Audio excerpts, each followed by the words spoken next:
यति बेला नेपाली कांग्रेसभित्र भाडमैलो मचिरहेको छ। विशेष गरेर नेपाली कांग्रेसका सभापति गगन थापाले चुनाव हारे लगतै यति बेला कांग्रेसभित्र लडाई भइरहेको छ। विशेष गरेर गगन थापा पक्षले भन्दैछन् कि तैले कांग्रेसको लागि भोट नै मागेको छैनस्, तैले गगन थापाको लागि भोट नै मागेको छैनस्, कुन नैतिकताको आधारमा त कांग्रेस सभापति गगन थापाको राजीनामा कुरा गर्दैछस् भन्दैछ एउटा पक्षले भने। अनि अर्को पक्षले भन्दैछ कि त मुला नाथे गगन थापा भन्दा त शेरबहादुर देउबा नै ठिक थिए, आर्जु राणा देउबा भाउजू नै ठिक थिए भनेर एक पक्ष बोलिरहेको छ।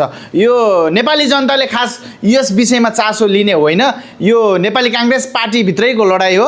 यो हामी नेपाली जनताले हेरेर बस्ने मात्रै अवस्था हो। यहाँ हामीले कुनै पनि टिका टिप्पणी गर्नु हुँदैन, त्यो नेपाली कांग्रेसले नै मिलाउने कुरो हो। अब राजीनामा गगन थापाले दिन्छन् या दिँदैनन्, फेरि शेरबहादुर देउबा सभापति बन्छन् या बन्दैनन्, के थाहा आर्जु राणा देउबा पनि सभापति बन्न सक्नुहुन्छ होइन।